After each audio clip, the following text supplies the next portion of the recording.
Calling all beings, y'all. Let's get it. Put your hands together. Put your hands together.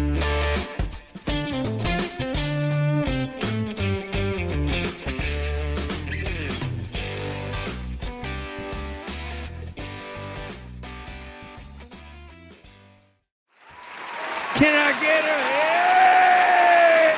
amen from everybody calling all beings nation, and especially you homies from Free Karen Reed?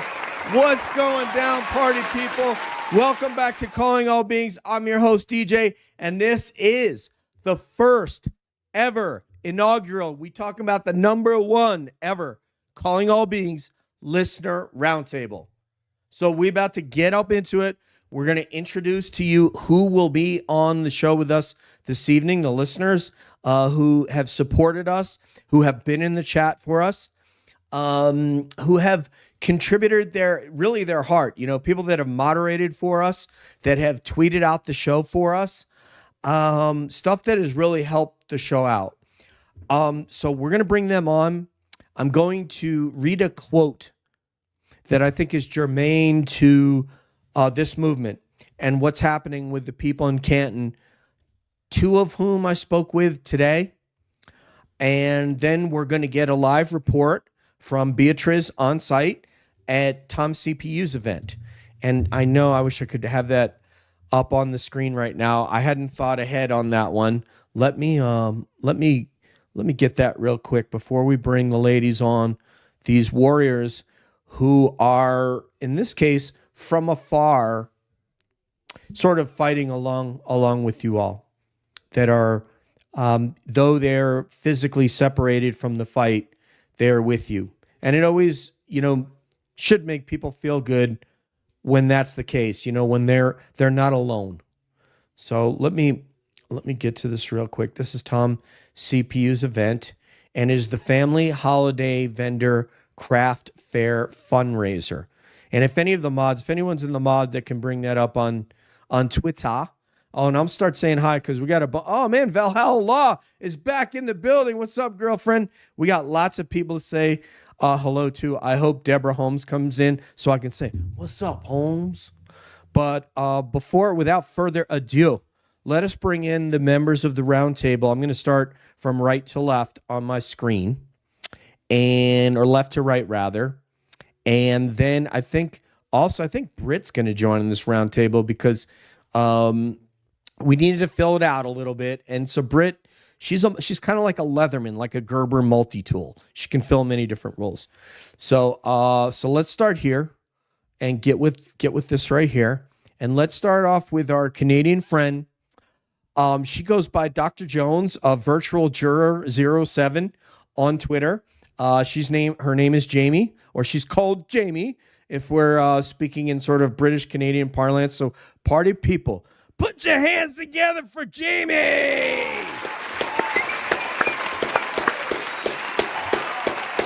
Welcome, Miss Jamie. Hello, bonjour, comment ça va? Oh, you speak French too? Oui. Oh man, your cool points just went up 20 right there, man. Wow, that is awesome. You're already cool, but that's really dope, man. Welcome. Welcome. Thank you for having me. I haven't talked about this since I started watching it. I'm going to explode, so. Well, we're gonna try to let the roundtable rules exactly. All right, so we're gonna do that. But I'm happy to get that we're able to avail this to you. So thank you so much. It's our pleasure, Jamie. It was a pleasure speaking with you. We get to speak for quite a while when I was at the gym one day, so that was really dope. But on camera, you can call me Miss Jones. Miss Jones. Miss Jones. Me and Mrs. Jones. All right. Next up is our moderator, our veteran of the Afghanistan War, former U.S. Army, EOD, and now she is a veterans advocate. Basically, she raises money for veterans charities. She's a good friend of mine for a couple of months now. After we also got to speak, and you know her, she moderates for Miss Shorty, I believe, among other shows. So party people, put your hands together for Miss Jessica and B. Hi, everyone. Can I get a hey, man? I guess. Yay! Woo woo. All right. I just got a message from Beatrice that about Turtle Boy. Aiden is about to address the crew there at the event, so she might not be able to do an interview just yet. But whenever Beatrice pops in, we'll get her in there. Let me see if there's anyone backstage right now. I see. Oh, Beatrice is backstage, and Sarah. Okay, and Sarah's backstage. Okay, give me a second here. Let's get in here. This young lady right here has been a big supporter of the show and myself, engaging with me on YouTube comments, and we developed a friendship after that. She is fighting your fight from the state of Indiana, and she is a freedom and justice warrior. Put your hands together for Christina Rasmussen! Yeah, neighbor.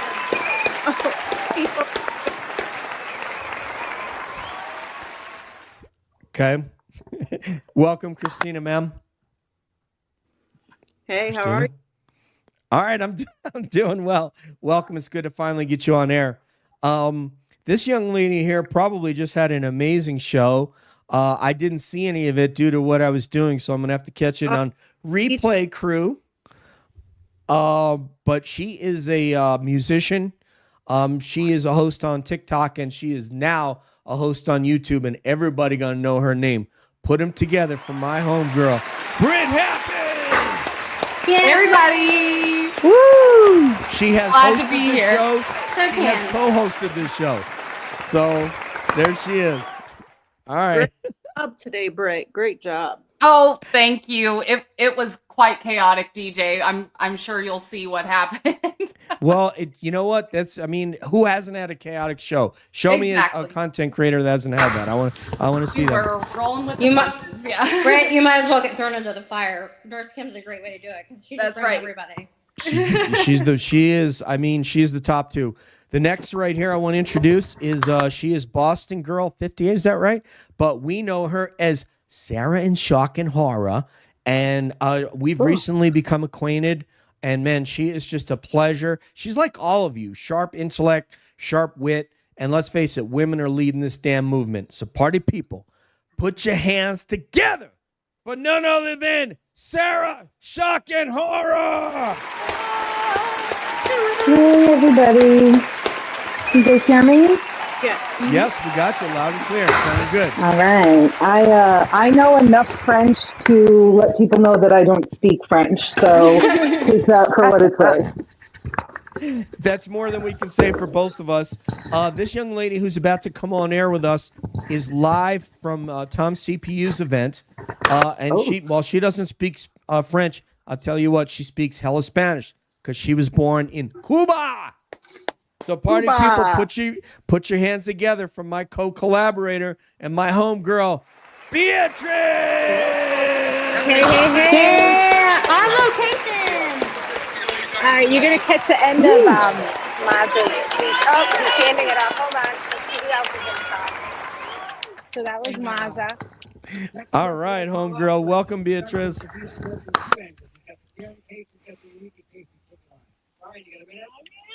All right, so Yeah, Brian let me know. LTL is going live right now. Oh, is he? All right. Is this like not live. I mean, live as in speaking, sorry. Yeah. Is this an inopportune time to do an interview, or what's your what do you? People are giving speeches now. Okay. Well, if you decide that you want to come back like in 5-10 minutes, we'll just halt the roundtable and we'll get with that, with what you're doing. Does that sound like good? Yeah, all right. Sounds Okay. good. All right, Okay. I'll come back. Bye. All right. Muchas All right. We'll see you in a little bit, Bia. Bye-bye. All right. Let me see how this looks. I think maybe this looks better. I think that looks better. We'll get everybody in here and use all the available space as opposed to the background. Jess, so if you come on camera, I will get rid of that icon that looks like it's over your face. Okay. So I can I do will. that. Yeah, let me. Just give me a little bit, and I'm getting my life together currently. Yes, No, that's all good. That's all good. I'm I'm glad to be here. Yes, and we are glad to have you. Okay, so let's go over some rules of engagement. So when we start the roundtable, we're going to go in a circular format. Please do not interrupt or talk over another member that's talking. We'll start with Dr. Jones. We'll go to Miss Jessica, then to Sarah, then to Britt, then to Christina. And what's going to happen is when Miss Jones presents her topic, the first one to comment on that will be Miss Jessica. Then Sarah will comment, then Britt, then Christina, and then we'll go to Miss Jessica's topic, and so on. And then Sarah will begin, then Britt, then Christina. And so you see the flow. Then Sarah will give her topic, then Britt, then Christina, and then Miss Jones and Miss Jessica. Got a lot of misses here tonight. This is good. We're going to get our misses on here, Britt. Misketeers. I like it. Thank you. All right, now so before we get started though, let's say hi to some people in the chat. And forgive me that I haven't been able to acknowledge everybody just because the intros, it takes a while. So I saw that Valhalla Law is back, so welcome. Melissa with one ass. I love that. Ernie Birdie. Turn Ferguson. Yep. Yay! Ernie Birdie is here. My mods. Help me if I miss anyone. Taryn, hello, Taryn. Taryn. The petty paralegal. Yeah. I love it. She's an army vet too. She and I are just alike. You better watch I love it. Janine Campa, welcome. Bienvenidos. Let's see. Who else am I missing here? Our moderator, Sherry D. Miss Sherry. Sherry in the house. Somebody Love stayed. Sherry. Tony D. Tony D stayed up till 1 a.m. Thank you very much, Tony D. Let me know where you're at as I scroll down. Kimberly McGuire. Welcome, Kimberly. It's so good to have you in the chat this evening, love. Let's see. Everybody drink. DJ did an accent. I think you should switch hats every time he gets different accents. Kelly Grubin. I love it, man. The snark is here. I love it. Debbie Blair, welcome. How are you? Hi, Britt. You did a great job on your live. Oh, thank you, Deb. We got some Brit happening. And look at that. Sigrid Toms. Love you, Christina. Oh, Sigrid. hey. How you Sigrid, doing? Are you from Norway? Or Sweden? Where are you from? Sigrid. Sounds Norway. It sounds like it's from Norway. Yeah, let's find Wow. out. Somebody loves Sarah Schockenhara. Aww. Cheers, Petty. Love ya. Sarah. So we got to do this. This is obligatory, right? Like we can't not do this. I got to meet this gentleman the other night. Adam and I had a great conversation. Adam, I guess, has done work on Miss Shorty's show. And I'm going to tell you guys, man, this dude is a brilliant content creator, man. I mean, he is just a wonderful conversationalist. I'm going to be on his show December 18th to talk UFOs. So those of you who don't like UFOs or aren't interested, maybe you'll get interested when you hear us, maybe not. But I'm excited to talk to Adam just because of what a cool person he is to talk to. And obviously very skilled. He creates content for a living. And he does this. This is his business. Companies pay him to do stuff. So he knows what he's doing. Let's see. Who else? Tony D. I don't know where you're coming from, so let me know. I'm seeing I don't know. Oh, I'm seeing a dragon there. I don't know if you're from what's that show, Britt? The one with the dragons? Tough Better Dragon? What is it? Dragon Tales. No, it was the one that went off air that was on HBO that was uber popular. Oh, that Dragon Game of was Thrones. yeah, Game What's- of Thrones. Game of House Thrones, of thank you. Dragon is a spin-off of it. Yeah. And look at it. Sherry Dizzle. You don't need to be doing this, but man, one love to Officer John O'Keefe, badge number 2490. And John put out something today. He didn't authorize, I didn't get with him that I could share it, but a video he made of himself walking around Canton in a costume as they protested was just magical. I agree with you, Taryn. Let me see if anybody else. Oh, there's Britt Happens. I wonder how she's doing tonight. Oh, she's right there. Oh, wait a minute. Yeah. Oh, wait. Hey, hang on. Curious Wendy. Oh, happy hot. Thank you, Curious Wendy. You've made our heart happy by showing up. And there's the legend, Terry Robbins, the Dean of Dean, homie.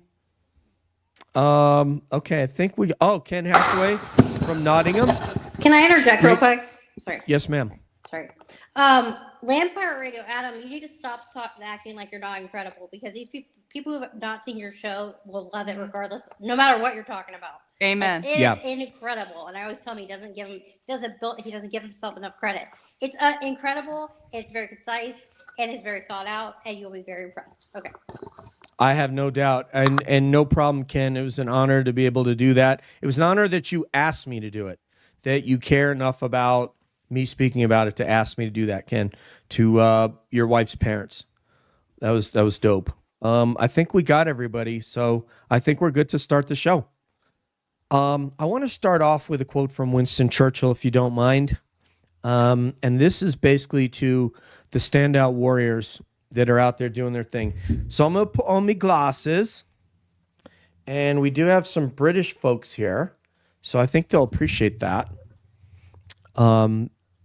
And I love Churchill. I was talking about heroes the other day, and while we're all flawed people that are worthy of criticism, as is he, as am I, he's also one of my heroes. I was thinking the other day, as Martin Luther King Jr., Neil Armstrong, Jim Lovell. You could add to this gentleman right here. So this quote from Churchill is also from 1940, and it's called, and I want to apply this. This is very important given this audience, because the women that are on the Knights of the Round Table tonight are all female. Most, as Dennis Sweeney pointed out, of the women and of the people in this movement that are courageous enough to stand up are women. So to me, that means that basically you guys are leading this movement on the ground. Though we do have a leader in Turtle Boy that started all of this, that we follow. You women are the ones that are leading this, that won't let it go, and that are standing up and talking. And that's one of the reasons, among many, that we admire all of you. So this isn't written as gender neutral as you would expect from 1940. It's called Be Ye Men of Valor. Today is Trinity Sunday. Centuries ago, words were written to be, and let me know if my mic's okay, Britt, if the sound is okay from here. Yeah, you're good. Today is Trinity Sunday. Centuries ago, words were written to be a call and a spur to the faithful servants of truth and justice. Arm yourselves and be ye men of valor, and be in readiness for the conflict. For it is better for us to perish in battle than to look upon the outrage of our nation and our altar. As is the will of God as in heaven, so let it be. Winston Churchill, 1940. Wow. So think about that with people that are being chased in cars in Canton, people that are where they're having to be shoved out of the way because someone tried to hit them. All of these things have happened within the last 14 days. People are being followed. People are arming themselves to go out and walk their dog. So there are a lot of things happening on the ground in Canton, and this is why, it's better for us to perish in battle, as he says, than to look upon the outrage of our nation and our altar. So I agree. I agree. Happy. I'd be happy to, not happy, but gladly perish in battle for a cause than to perish over stupidity. Mm-hmm. So anyway, we will also close the show with another Winston Churchill quote, which is my favorite. But with that, let us start the roundtable. And when Beatrice comes in, as aforementioned, we will give the floor to Beatrice because she may interview Turtle Boy or somebody else that she chooses to interview. Richie Schiffer, who is coming up. His court date is coming up this week. So if that's the case, we'll just break ranks and give space to Beatrice for that interview as our Calling All Beings live correspondent. How about that? So, all right. Okay, so with that, let's get started with Miss Jones and her topic. Let's keep our commentary relatively brief and succinct. And the reason for that is because we want to get to the free for all where you guys grab your feather pillows and we have some sort of a pillow fight with the chat. And get the chat questions in there. So we want to get through the roundtable. So just be aware. Yes, I hear you, Candy. I hear you. So just be aware of how long your questions and answers are. And with that, please, Miss Jones, you have the floor, ma'am. Oh my God, I'm so stressed with all these rules. Well, I'm going to tell you, I've been doing these for 15 years, and if you don't put down rules, it can go crazy. And actually, Britt and I saw that a little in the last roundtable we did with all those folks and people talking over one another. Do you remember that, Britt? And I lost control of it. So we got to. I totally get it. Me. I'm used to teaching. I'm used to teaching and being in charge. That's why I'm like, ooh. Well, so Terry told me the same thing, and unfortunately for tonight, I'm in charge. But when you host your show, I'll come on and you'll be in charge. Of course. So there you go. So what do I bring up a topic? I was thinking about this. Is that how you want me to start this? Yes, please. Yeah, bring up your topic, and everyone's going to get to comment on it. Can I give a little bit of foundation how I came across this trial? Sure. Well, so, I mean, how you came across, I don't know that that's the topic, but go ahead. Well, it was just to give, okay, I'll just go right into it. Okay. I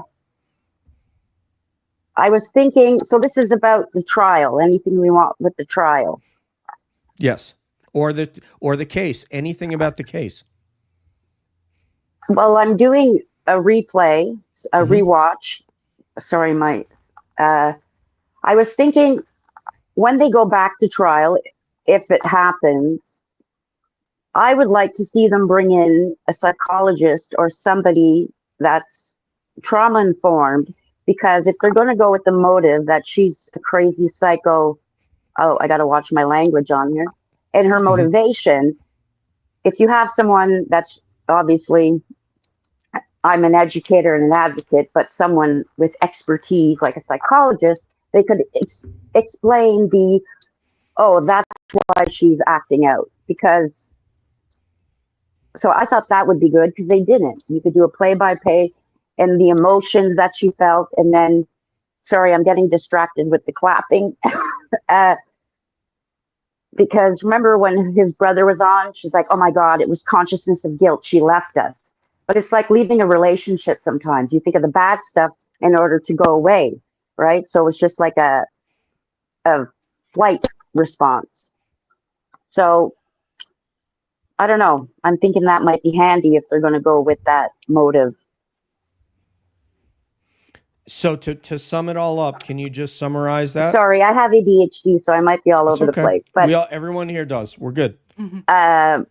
So basically, I think if they're going to bring in experts about all this stuff in regards to her behavior or how she acted, or did she say that, didn't she say that, wouldn't it be, I think, beneficial to have some sort of psychiatrist or someone to give their expert opinion on what happened that night and what her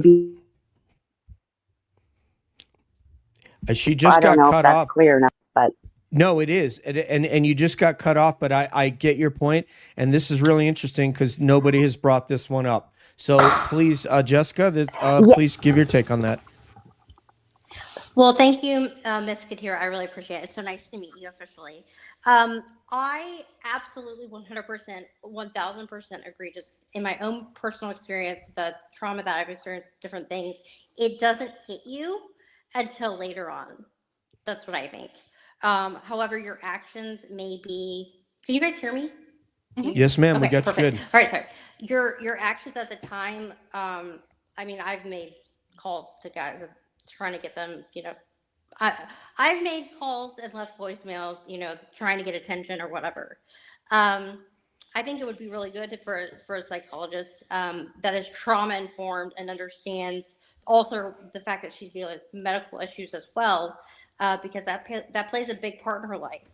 A lot of her life choices are based on those medical issues. I think that would be a fantastic fantastic addition to the trial team, and a dog bite expert. But I also volunteer Absolutely, duties. that guy that was on with Melanie Little. Sarah, your turn, ma'am. Yeah, so I think that it would have been a good idea if they could have gotten a little bit more insight. The jury, I think, could have gotten a little bit more insight into how Karen was feeling from a professional standpoint, for sure. That I think can be tricky, not for this case specifically, but just generally speaking. If you don't spend a lot of time with the person, but I still see how that could have potentially been beneficial, more so than it may have backfired. Interesting, and we're going to get Valhalla Law in there after Christina's done, because she's a retired lawyer, attorney, and she corrects me all the time, which is great. I'm sure Britt loves it. Go ahead, Britt. Your take. Should we have a psychiatrist or someone to sort of analyze Karen's mental state on that evening? Well, not just a psychiatrist, Ms. Jones. I really liked your input with that, but also I think it might be good to have an MD who could share, just to piggyback off that, maybe share a little bit about what Karen goes through considering her medical conditions. She suffers from Crohn's, she suffers from MS, and the Commonwealth was trying to use certain decisions she made in the weeks leading up to January 29th, 2022 against her. Things like her wanting her own hotel room in Aruba.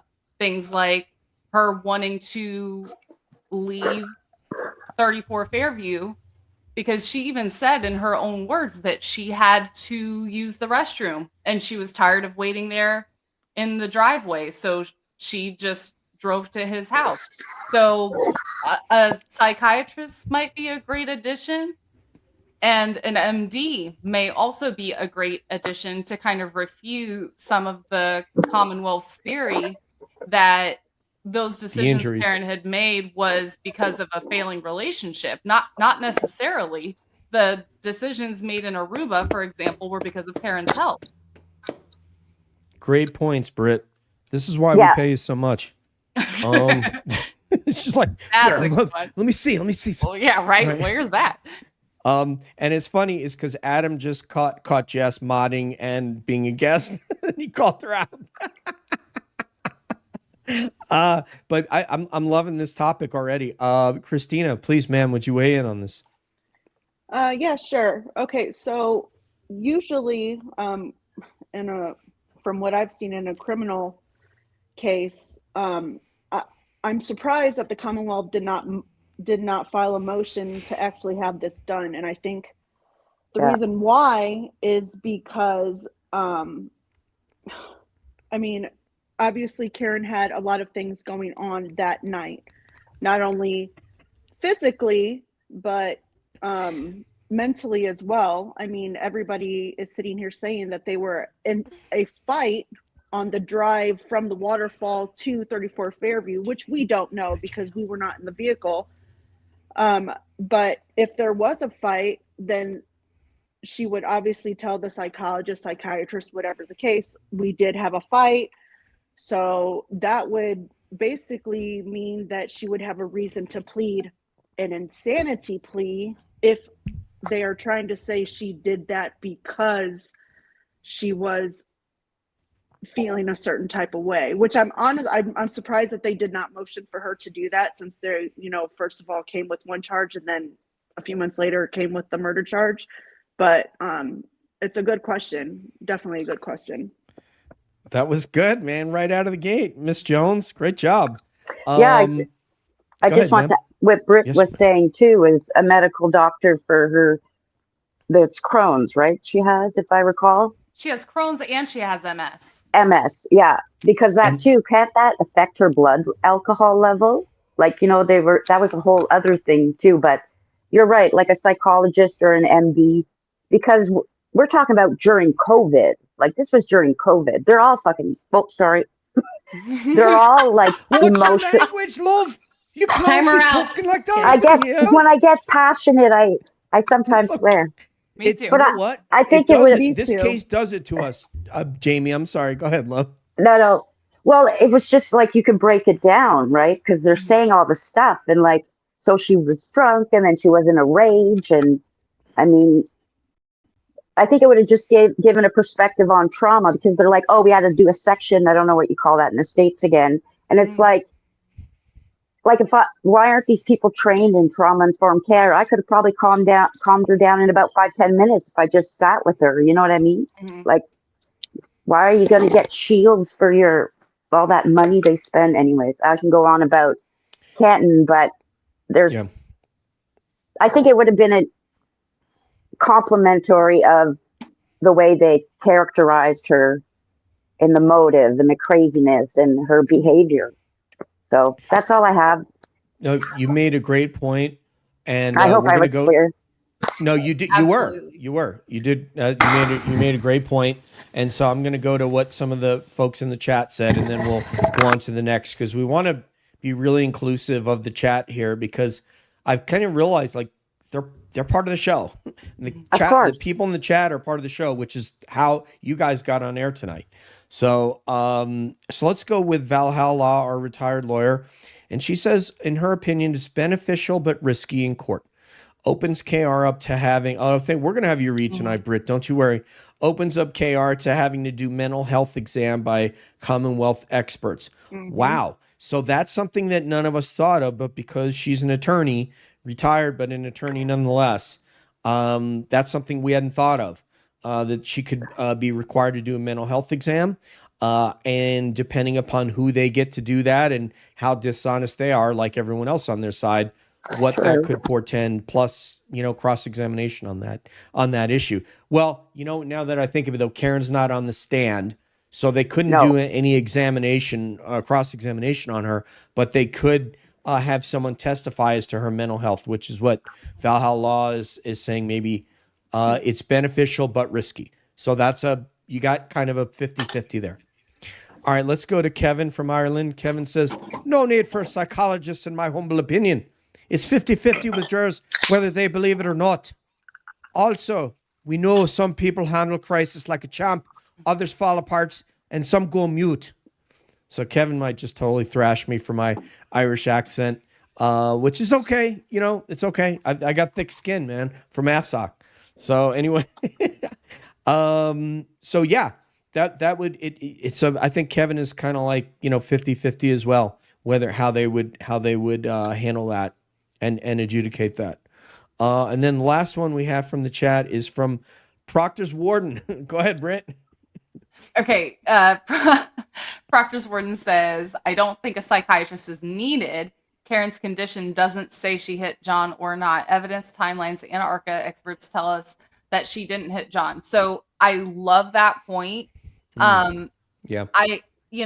This is one of those things where you can plan a pretty picnic, but you can't predict the weather. I mean, the defense was, they Churchill, step aside after that one. Step aside, Churchill. Yeah. That's not me. Arrived. That's Outcast. Yeah. But anyway. Sorry. Okay. There we go. Sorry.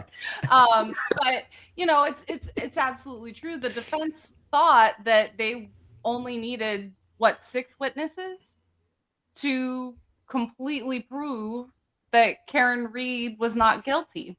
That's all they thought that they needed to convince a jury of that. So it turned out not to be true. So, there absolutely are other experts that if I were on the defense team, I would add in. That is a good one. Also, that is a great points by everybody. Thank you for all that. That was a great topic, Miss Jones. And the Snorker Award, I think, has to go to the nurse. What's the nurse's name in here so far tonight? Somebody help me out. There might be a few people. Yeah, there's somebody that has nurse in her username. Emily? Is that who it is? Kirsty And Nursey? Yeah, I can't find her now, but yeah, you get the Snark Award. Great stuff tonight.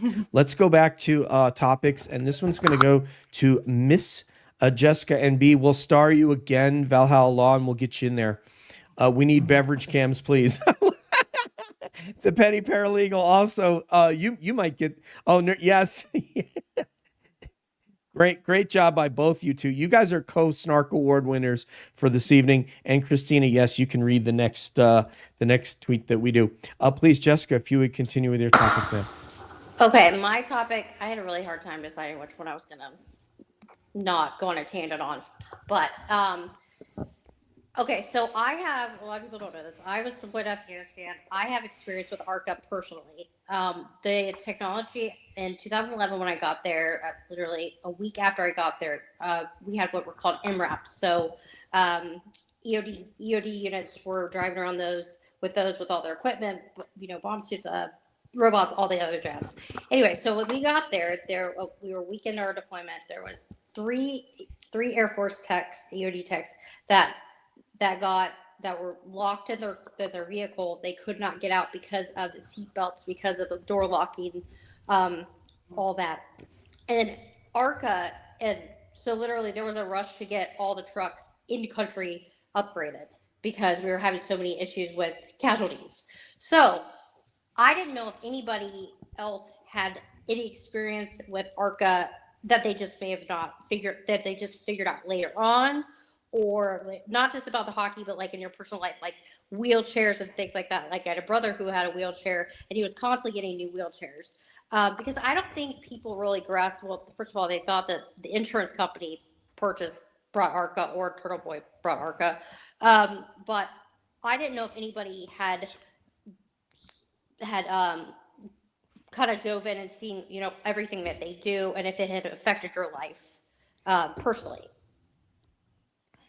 Okay, that's my question, and how we turn those experiences to make it so that people understand more, if that makes any sense. Summarize that into one sentence.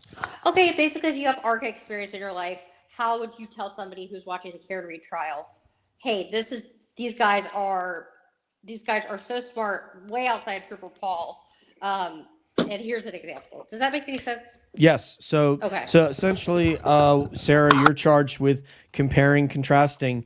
Even if you don't have ARCA experience in your life, can you compare and contrast what you understand as the difference between those two entities? The not so brilliant Trooper Paul, who doesn't know the definition of kinematics, and a guy who has a PhD in biomechanics and biophysics. Okay. Can you guys still hear me? My earbuds were acting up. You sound great. Okay. Sound great. So, yes, ma'am. I do not have any personal experience with what Jess was just talking about. As a viewer who was watching the trial, like I would if I had been a juror, I probably would have been kicked off the jury because I have no poker face. And poor Trooper Paul came straight out of the Disney vault. And, it was just very hard, I think, to take him seriously. So, I felt bad for him. The defense, I think it was AJ who cross-examined him, say that, have him have Dr. Wolf confirm, I should say, I'm switching up a little bit, sorry, that they weren't paid by the prosecution or the defense. So, I don't really know what kind of tripped the jurors up there other than, having to look into a fire hose with all of the Commonwealth's witnesses and probably just forgetting details. So, I probably should do more research on that, but I don't have any real life experience other than to say, unfortunately, again, for Trooper Paul, even just comparing him physically to Dr. Wolf and the other gentleman, I know where my brain would have gone as to who I would have probably trusted, had more accurate knowledge of the information. Miss Britt happens. Absolutely. So I personally don't have any foreknowledge of ARCA either. I had never heard of that association prior to the Karen Reed trial, but I will say that right off the bat, if I were asked to explain their level of expertise to someone who's just coming in to maybe the Karen Reed community and doesn't quite understand their level of superiority over other witnesses like Trooper Paul, I would essentially say this is the end all be all of science and biomechanics.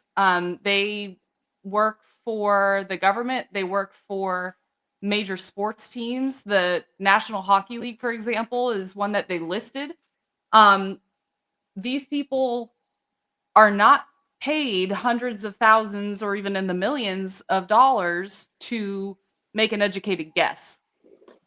So if they're speaking authoritatively on something like whether or not Officer John O'Keefe, happy birthday to you in heaven, was hit by a car, then I'm going to trust what they say over Trooper Paul. I mean, even just sitting in court, each set of witnesses was asked to describe their experience and expertise. So just based off of that alone, if I were a juror, it doesn't matter to me who hired ARCA. I'd be trusting ARCA over Trooper Paul in a heartbeat. You bet your sweet potatoes. Yeah, no question about that. And what Jess was talking about, the MRAP is a mine-resistant armored personnel vehicle that came out as kind of like a much bigger, stouter version of the Humvee. And notice I say mine-resistant.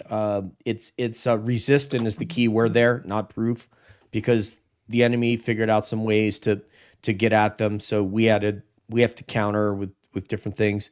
But I did go through rollover training for that thing, I think at Fort Bliss, because right around when Jess was there as active duty, I was over there wearing civilian clothes doing something else.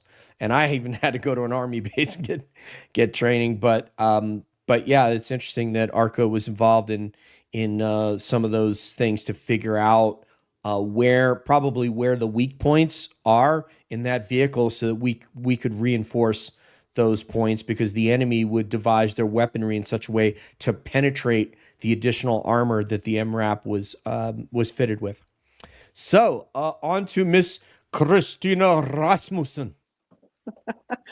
The way you say my name is hilarious. Okay, so really, there's really only a few sentences to basically bound this up. Okay, I don't have any experience with ARCA in my life, but I will say this: Dr. Rentschler is a senior biomechanist, okay, and Dr. Wolf is actually the director of the accident reconstructionist at ARCA. Let's see. I mean, they have PhDs. Trooper Paul took classes, and I'm not saying that his classes weren't what they're supposed to be, but they're not. He didn't get a PhD in a 9-week class. You go to school for years and years and years to become these accident reconstructionists. So you can't even put Trooper Paul and these two doctors in the same sentence. You just can't.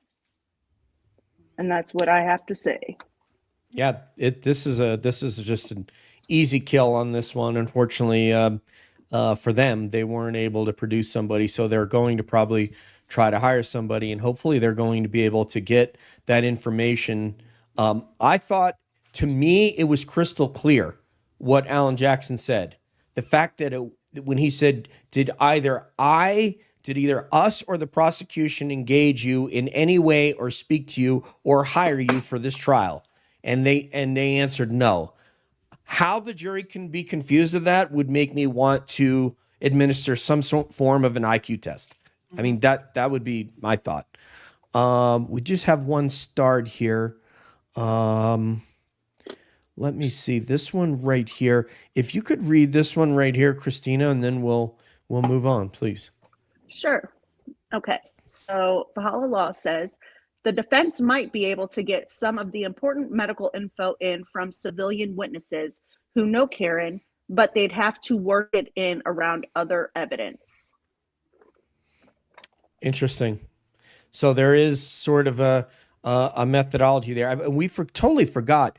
She is afflicted with a severe gastritis, such that he said she's had something like a dozen surgeries that have to do with her gastrointestinal system. So Karen obviously suffered a lot of medical issues that then, as we know, they can affect your mental, affect how you feel. It's very difficult to be positive when you're always having to go get a surgery to correct something, because the only reason you go get surgery is something's not working right. So the fact that she can withstand the pounding that she's getting from the state is why Turtle Boy, I think, says that he says I could not have stood up to that which this woman has endured. So great job. Actually, we got to get to. Can I talk about Crash Daddy? Yeah, actually, I forgot. Sarah gets to go, and then you. So I'm sorry. Oh, I thought you did. Okay. My apologies. Go ahead. Oh, No did worries. you go, Sarah? Did I? Yeah. Yeah, I already went. You're right. As Okay, far as so it's Miss answering, Jones. as far as You did. answering Jessica's question, I already went. Roger. It is Miss Jones. Yes, please. Crash Daddies and Crash Daddies. Oh my. I went in as a total virtual juror. I had no idea of nothing. I just went in, so I thought it wasn't hard for me to figure out that this was a separate. I didn't even know about the feds, so I knew it was a separate investigation of someone else. I didn't think it was an insurance company, so I don't. But as soon as what's his face mentioned feds, and his answer, remember, was I think it was Ryan Nagel. Yes. It was Ryan So I'm Nagel. like, oh, so I kind of put two together. Regardless, the ARCA, which I don't know if I can answer. What I would have liked to see is, sorry, sometimes I can't think of the word in English, demonstratives. If they had, that's, for some people like me, I'm very visual. So I was like, oh, fuck, you built it. Oh, sorry. You built a cannon. And I was like, I want to see this. But if they would have done a demonstrative of the experiments they did, I think that would have sunk in a bit more, not a Kevin style demonstrative of the car hitting, but I think that would have helped maybe the jury understand instead of just talking about, a demonstrative I find would be helpful. But that's really, I don't know if that answers Miss You know what?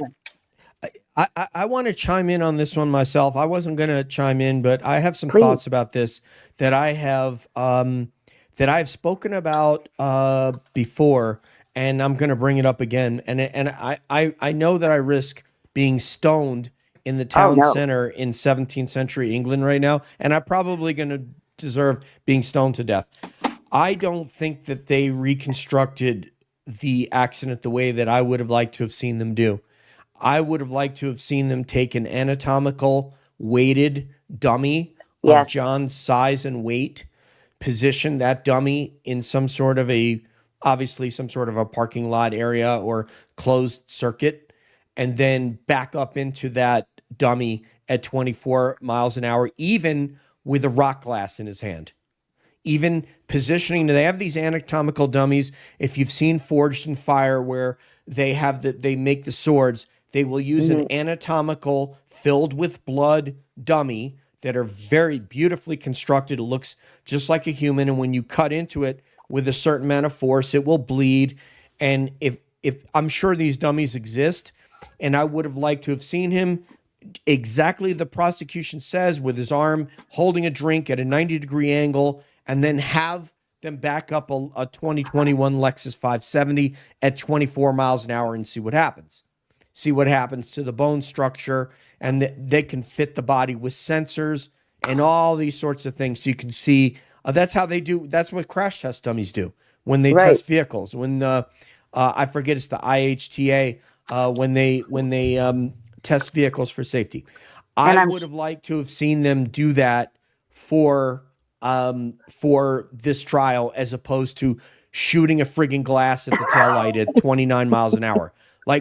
So again, if I were to say what could we do differently, I mean, I'm talking to two guys that on their worst day, totally drunk, are smarter than I'll ever be.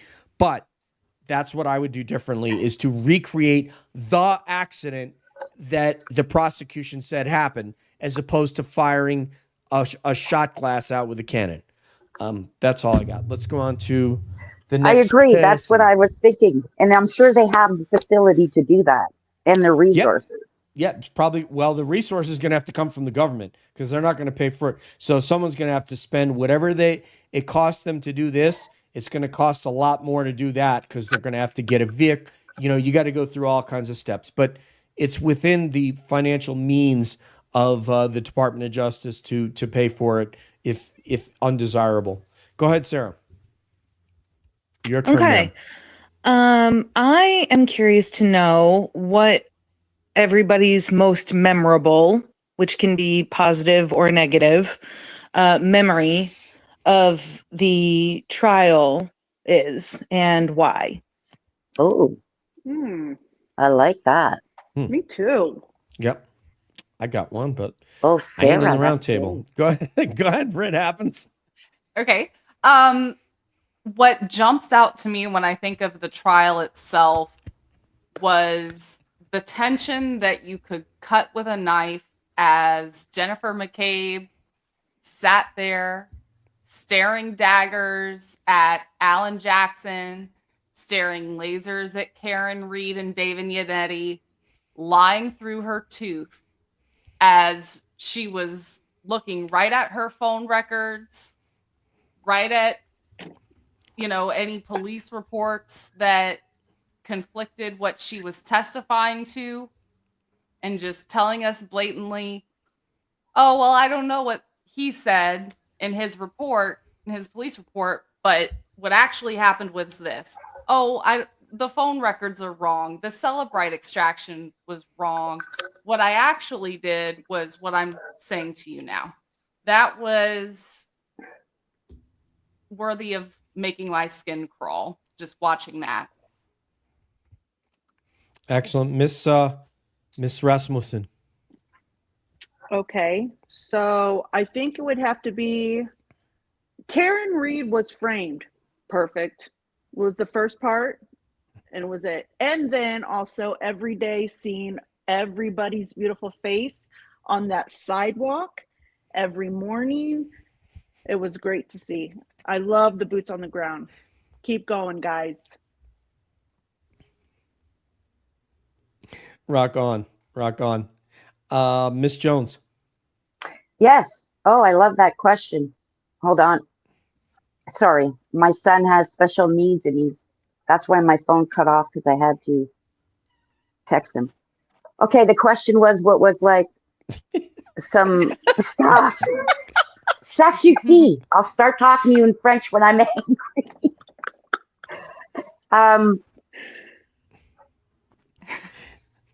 So what was your favorite Christina, part of course, of the trial?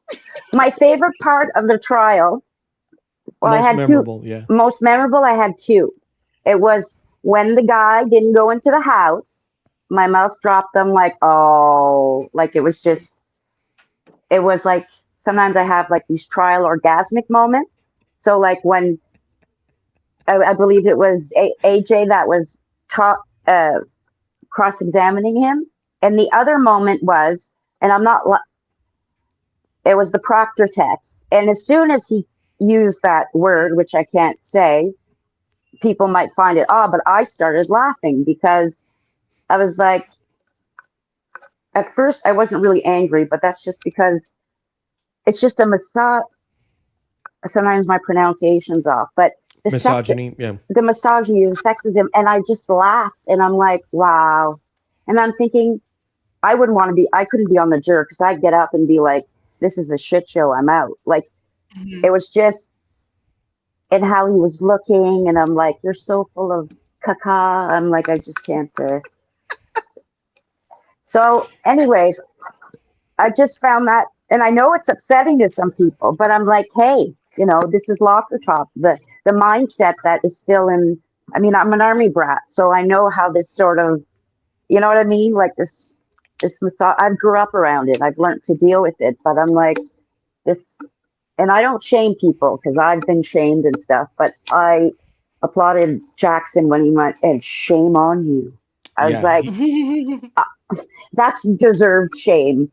But those were two big moments for me because they just were. It just they're often attacking her and look what she wears and this and that, and he got him. He didn't. I thought that was just another orgasmic cross where I was like, oh.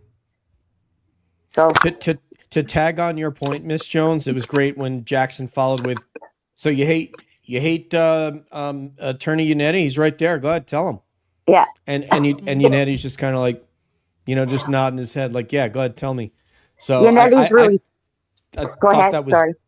I thought that was beautiful, the way that he did that. So Yannetti's cute. Sometimes I'm like, I think he needs a Snickers. And he gets really cranky. I'm happy to send him one. I want to break real quick. I want to say thank you to the petty paralegal, ma'am. Thank you very much. You not only became a member, but you gifted 5 memberships, and that is very, very kind and generous of you, ma'am. So I appreciate it, and it's great to have you as part of the Calling All Beings family. And by the way, this is the first listener roundtable. There's going to be a second and a third. So if you want to come on the next listener roundtable and share your views along with a little bit of snark, we could get you and Kersey Nursey M on here. I got all the snark. Yeah, we get some snark on here. Also, I want to bring up Valhalla Law said something interesting here. Just give me a second. This was about the jury. Back to the jury with ARCA. To acquit KR, the jury has to admit. This is very important. I want to point this out to the whole panel, and the reason this is important is because we who are sitting on this panel, and you all in the chat, all of us that are part of this Free Karen Reed family, we want people to do what this young lady, Valhalla Law, is talking about right here. So I'm going to read it. Or actually, go ahead and you read it, Sarah, your turn. Oh, sorry. All right. So to acquit KR, the jury has to admit their own community is rife with corruption and fundamentally morally rancid. Amen to that. It's sort of not, it's sort of not about ability to understand ARCA. So you're challenging people's notion of what their reality is. Mm-hmm. Britt and I have had discussions about UFOs. Because both of us in the span of our entire lifetime have actually seen one. But when you tell somebody who hasn't experienced something, when you challenge their notion of what reality is, that not all cops are good, believe it or not, most of them are. Some of them are actually dishonest and actually criminal. Mm-hmm. You are challenging their notion of what their safety is. And when I spoke with Grace from Dream Feed Media yesterday, she is giving that space, that charity to Peggy O'Keefe and not being angry with her because people, and she actually had some other factoids about Peggy O'Keefe to add in here, which is why we don't attack her on this show, because people are trying to challenge what she thinks is real. And even though we know it's ridiculous and absurd, given the facts, people believe what they want to believe. Mm-hmm. In many cases, not what consensus reality or facts or logic tells them. That's not just with Peggy O'Keefe. You can just look to your left, look to your right in a crowded shopping center, and you're going to see that for a lot of people. I'm not going to say the majority or the minority of people, but it's normal. All right, with that, and we're going to get to you. Sherry has great stuff. Kevin, we're going to get to your stuff, but we got to continue with the roundtable, so we're going to circle back. Hey, DJ. Yes, ma'am. Just one thing more. Yes, ma'am. Go ahead. No, Yes, ma'am. I was just going to say, I'm so sorry to cut you off because I was trying not to. No, ma'am, I please. didn't know if Miss Jess still needed to go, but I also wanted to answer my question before we move on. Please, ma'am. Yeah. Oh, you want me to do it now? Yeah, absolutely. Okay. Yeah. So, I mean, there's a lot of standouts, but I think that the most memorable for me will always be the look of just disgust, and I can't even think of a strong enough word when Alan Jackson was cross-examining Michael Proctor. I mean, I can close my eyes and see the face that he made at Proctor through the entire cross-examination. I don't even know what appropriate word describes that. But I will probably never forget that. There's a lot of things that I will not forget, but I think that is the definition of if looks could kill. And quite frankly, that's what led me to asking the question that I asked. So thank you for allowing me to answer. Oh, you know what? Thank you for helping me keep this roundtable organized. I am going to ask you to be co-host on a future episode, just so you're prepared. On a future roundtable, in fact. So just so you're prepared for that, Sarah.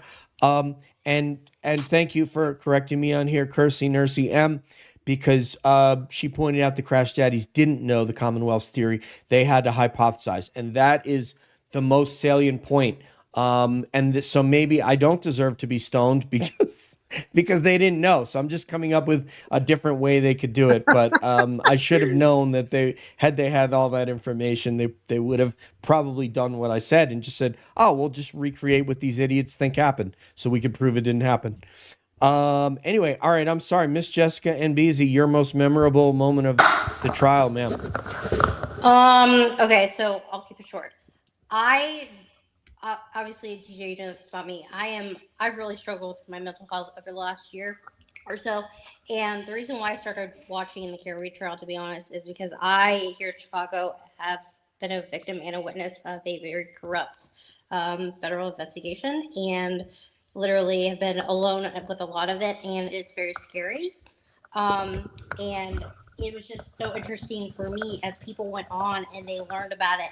And like you said, you can't make people believe, in order for people to flip the reality, like to what they've grown up knowing, like trust the police, don't question them, like, all this other stuff, cause a frame job can't happen.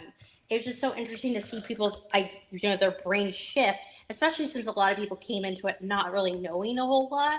There's hundreds of people who knew, especially that area that had personally experienced it. But for internationally, to see all the international people come together, and we became a family, and now we end up in chats like this, and we're like, how exactly did we get here? What day did we come into this chat? And so we always look for each other. And so the family that I've gotten, that people don't know how much it's really helped me a lot. I can't say enough about how much I value this community and how much I value everybody in here. And I'm not gonna cry. No, it's okay, love. You've helped us too. You've helped us too, Jess, by you being here. That's right. Yeah, I don't know if I can do that as well as Britt, but my fingers, arthritis, who knows? But you helped us as well. Your presence here, so you're a part of it. So thank you for everything that you do, and you've contacted me personally, made me feel like, okay, what I'm doing is worthwhile. So thank you. Okay, so I think we're on to Brit Happens. Am I correct? For a topic? Yes. Am I right? Okay. So Bev has been making some interesting rulings as of this week. Put on my Bev hair. Here we go.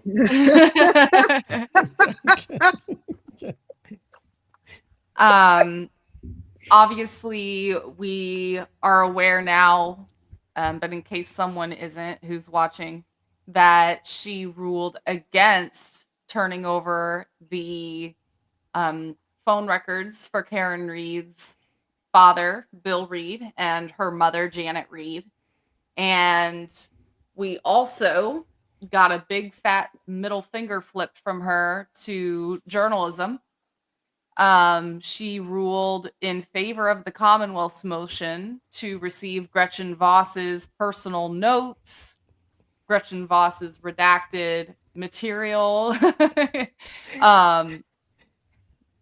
everything from the Boston Herald interview, which means she likely is going to do the same with 2020, with Dateline, with with everybody in the media who Karen Reed did speak with.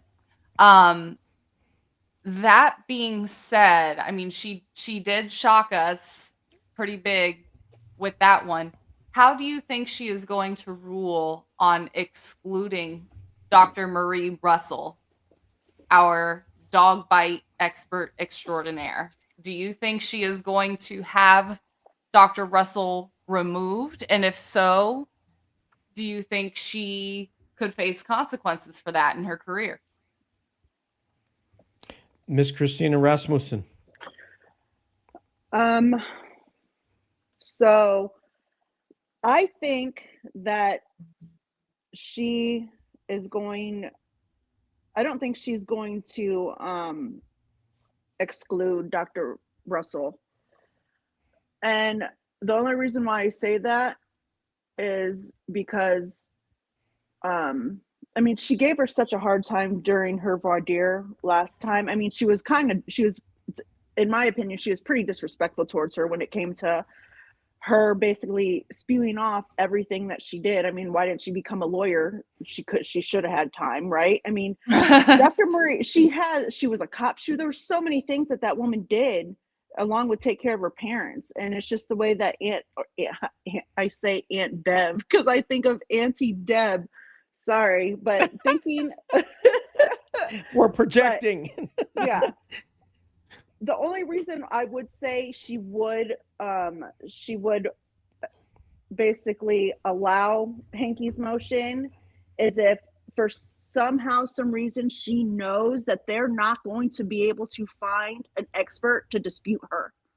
That's the only reason why I think if she does do it, that could be a reason, is because the CW can't find anybody to dispute her. And she's an expert. I mean, come on. She wrote the book on police dogs back in the 90s. I mean, I know stuff has changed, but, you just can't dispute her. You can't. So that's my take on it. Can I channel my inner Melanie Little?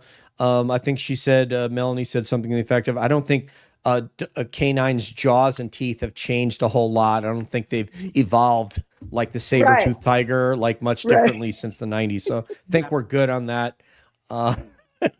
And I think I just want to say real quick, because I think we have two for the next roundtable here. Let me put these guys up here. Here we go. I think we have two for the next roundtable. We have the petty paralegal. And we have Kersey Nursey M for the next roundtable. Unless they say no to me, book it. Book it, DJ. Book it. I'm there. All right. Go ahead. I'm sorry, Miss Jones. The 7-year police the woman who clearly hates police officers in Massachusetts because she graduated from the Boston Police Academy and served in Malden for, I don't know, not 1 or 2 years, but like 7 before going to medical school. Clearly, she's biased against the police. What do you think about Judge Bev? And I almost did the same mistake about Auntie Bev. What do you think about Judge Bev's adjudication on Dr. Russell? Well, I think she'll allow it. I'll allow it. Go ahead, Jamie. Because she'll allow it.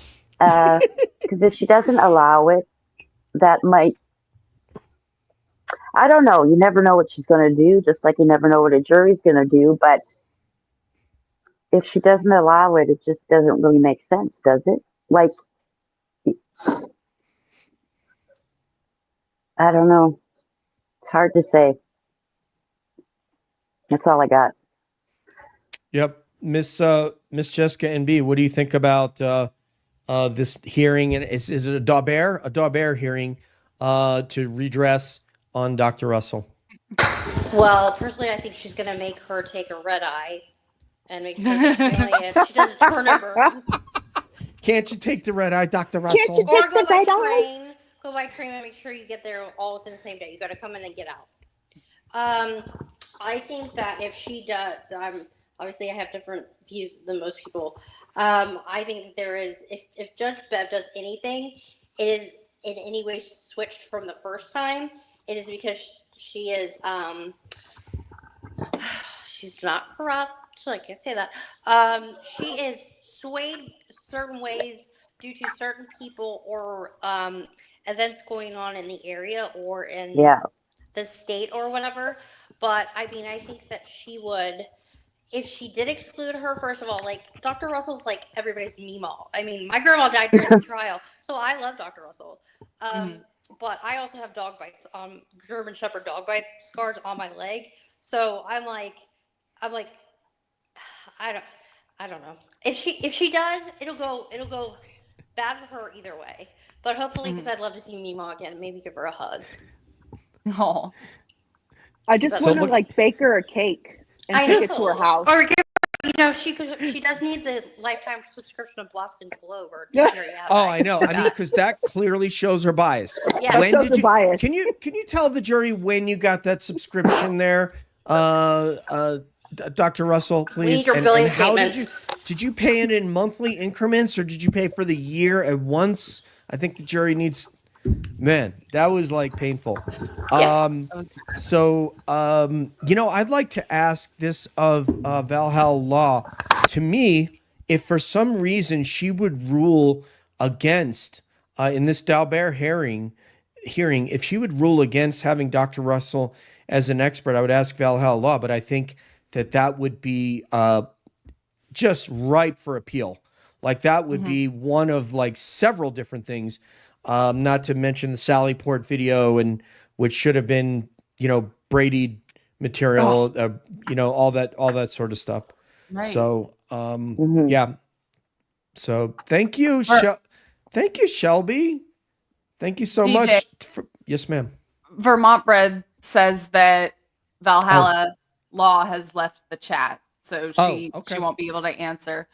Okay. Really quickly, if I can just say, the reason I'm Please. even asking is, she gave us a pretty big clue by requiring a second voir dire that she might not allow Dr. Russell in, Personally, I think she will, because if not, then she has to put it in a written opinion why she doesn't.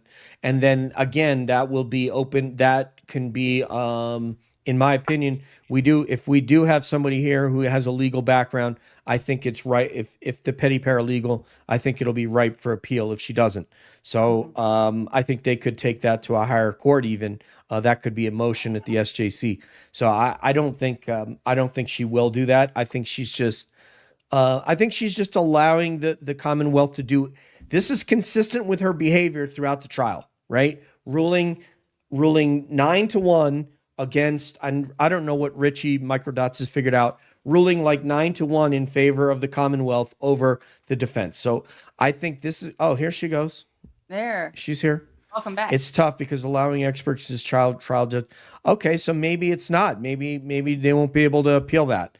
So I stand corrected. Thank you, Valhalla Law. I owe you something. I don't know. I owe you a gift somehow. Thank you. All right. The gift. What's that?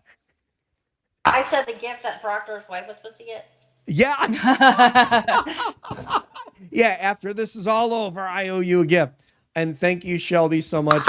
Hopefully you will be on the next roundtable, the petty paralegal and the equally snarky Kersey Nursey M. So anyway, okay, so next after that, let's see. So you went, Christina went. I think that's did Sarah go? I think have Sarah not. needs to go. No. Yes, No. ma'am. Okay. What will happen, Sarah? So, I have a lot of thoughts. I agree with snippets of what everybody has said so far. I'm going to tweak my answer a little bit and say that I am more curious on when she will rule versus what she will rule. Because we all know that we are waiting on the SJC. And my personal uneducated opinion is that their ruling could impact her ruling. So I really could see it going either way. I think the ringer that she put Dr. Marie Russell through the first time would kind of force her hand to allowing her to testify. But Bev is also words that are not YouTube friendly, so she might also deny it.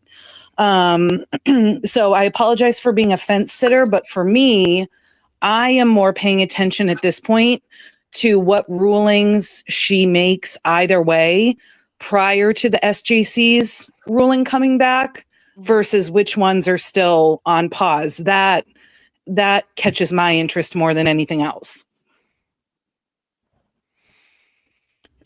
Sarah just actually gave me a question that's going to tag on to this that, you know, I'll save for the end, but basically it's you just gave me a question about her reaction to the SJC's ruling and what that might portend for her actions going forward if they rule against her and make her poll the jury. But I think so. Now I believe it's Christina Rasmussen's her topic. Okay. So my topic is Miss Jennifer. I can't do it as good as you, Britt. I'm so sorry. But it's Jennifer McCabe. McCabe.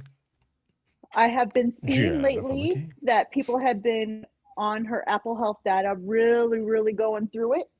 And it's starting to look like she, one, was not home during the infamous 2:27 a.m. Google search. And it's also showing that her Apple Health data may have been tampered with as well. So my question is, do you guys think that Jennifer McCabe went home, or do you think she was out the entire night trying to quarterback this whole thing? Because you also have to remember her child's involved, her nephew's involved, numerous nephews. So what do you guys think? Do you guys think she was home like she said she was, Googling basketball? Or do you guys think that she was out and about on the town the whole night? And that goes to Miss Jones. Oh, good question. I was I'm rewatching I saw Chris Albert and Julie, because you remember, I don't know where Jen was, but I have a feeling Julie left the house too, because remember what's Allie when she was on the stand, how she actually generally looked shocked about her data being, like the car being somewhere. Do you remember that part? Yes. I'm thinking, could she have been home and maybe Jen and Julie went and did whatever they did with, like, it's like she's like, no, I was home, my car. Do you remember that moment? So I don't know. But when it comes to Chris and Julie, like, there's something off because. Well, let me just say one thing. If you guys remember the initial reports from Proctor, I believe it was Proctor, they both stated they were at 34 Fairview. And the very initial report that they showed, it's been all over X. But I really do. I think Jen McCabe was out quarterbacking all day. I don't think she went home at all.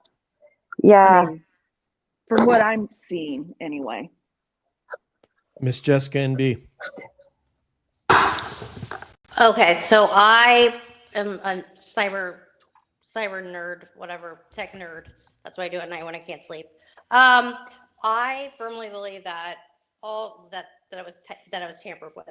That the text message that Allie screenshot, quote unquote, that you can go online and make a free one, fake one, whatever. I think that's all crap.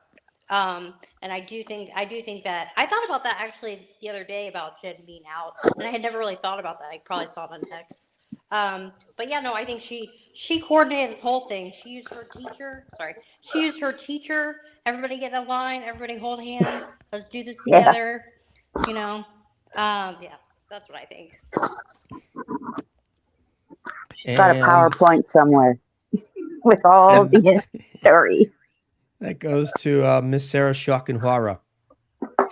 Yeah, I agree with the ladies. I don't have a lot of context of my own to add. Unfortunately, I think that she was out making sure that all of the I's were dotted and the T's were crossed, and people knew what had happened and what their role was going to be, and the formulation of the plan, and just kind of making sure that people knew what to do over the course of the next handful of hours. You know, gotta go to Dunkin' Donuts and all that stuff for the next morning. So it certainly would not surprise me at all. Valhalla Law here says, yeah, who believes Julie brought dunks at the crack of dawn and left it in the car? Yeah, Right. that is really weird. I need to get read in on the whole Julie Albert thing. Yeah, So that doesn't make any sense at all. yeah, Mhm. yeah. Brit happens. What is your thoughts on what were the actions of Lion Jen McCobb that night?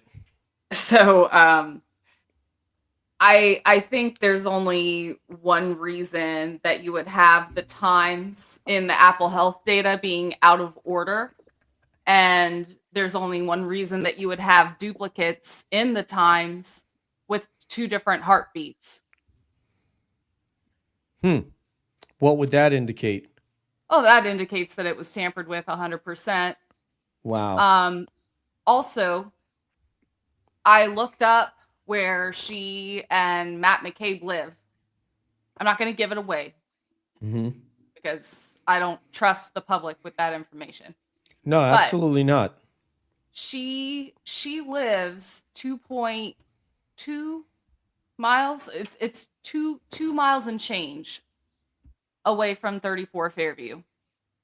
And the data on her phone shows distances traveled that do not make sense with her testimony. Like driving 6.5 miles at one point. And then let's see, there's another point in the night where she leaves the house. So maybe she was home at some point, Christina, but then left.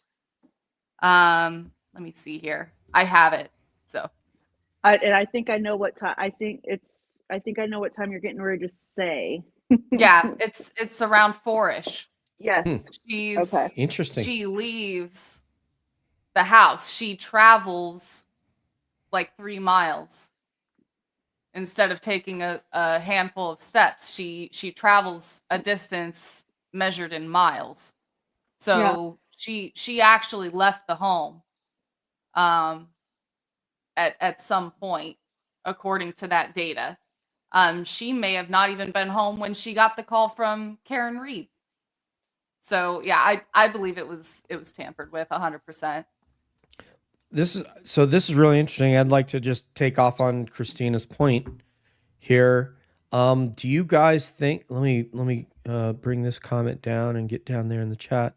And by the way, Ken, you really well before Ken, you really know this. I mean, Ken's over in England. He really knows this case. We're really lucky that everybody is tracking from so many different angles, or we wouldn't understand as much about the case as we do. And I also want to just take this opportunity to thank one more time Shelby, who apparently is going to be on our next roundtable. Thank you so much for becoming a member. We appreciate it, love. Yay, Shelby! Thank you, Shelby. I really do appreciate it. And then Tony, we're going to get to your drone question during the pillow fight. I'll give you my thoughts on it. I have spoken with the premier UAP journalist from England, Mr. Christopher Sharp. You can find him on Twitter at Chris UK Sharp. There are people in Congress talk to Chris Sharp. People in the Pentagon, including the public affairs officer, Susan Goff, talks to Christopher Sharp. So I also had the blessing of speaking with him last weekend. Okay. To your point, what value would it be for, and this is for anybody on the panel now because the round table's over, so you can grab your pillow with the feathers in it and hit me. But To what value is it for Jen McCabe to have left the house during this crisis? It could, because she's a fitness fanatic, and I know about 3 women of her age in Canton, including Jill Daniels, that are these super, fitness freaks that probably don't eat carbs at all and so forth, and they work out all the time. Do you think she went out for a run, or for everybody, what are your thoughts? What value added would it have been to have left the house on foot in a snowstorm?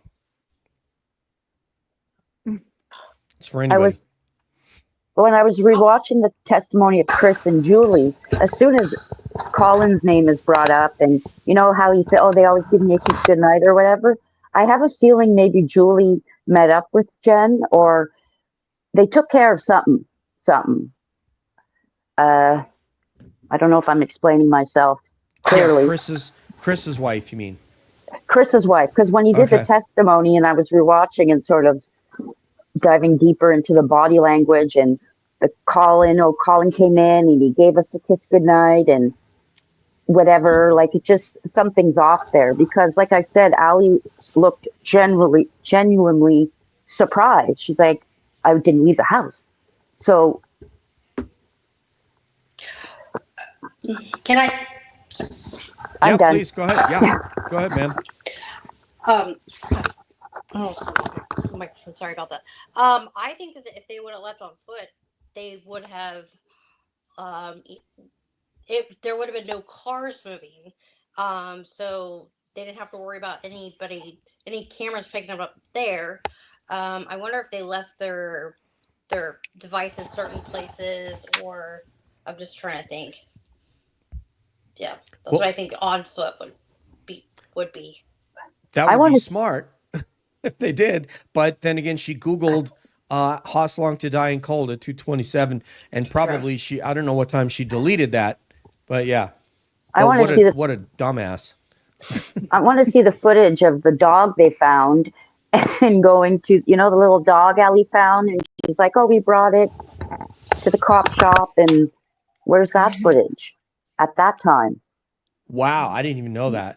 Yeah, that whole part of the story, like, yes, it's weird to me. Like, why is that even a story? It just, I don't know.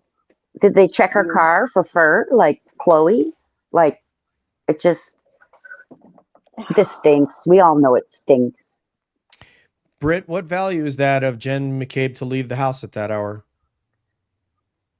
Well, I mean, I can think of several reasons, but what my mind keeps going back to is the testimony of Brian, aka Lucky Loughran.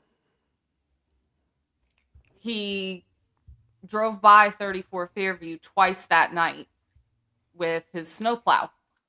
The first time he drove by was roughly 2:20 a.m.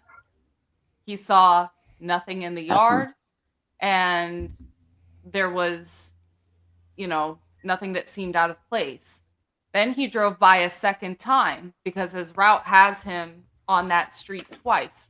And the second time that he drove by was closer to 3:30 a.m. And that time he noticed a Ford Edge, a dark colored Ford Edge sitting out in front of the house.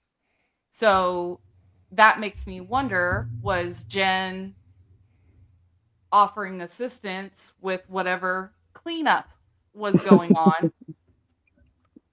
just saying. I think something there coincides with Lucky saying that he didn't see a Ford Edge at 2:20 in the morning, but he did see a Ford Edge at 3:30. So somebody, whether it's Jennifer McCabe or someone else, somebody in the middle of the night came to 34 Fairview.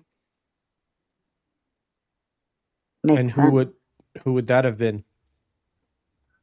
That's our question. Someone who drives a Ford Edge. But the Alberts had a Ford Edge. The Colin Albert had a dark colored Ford Edge as well. Yes. Colin did. So someone could have swung by and picked up Jennifer. She could have driven her own car. Who knows? Okay. It doesn't really say that she left the house on foot.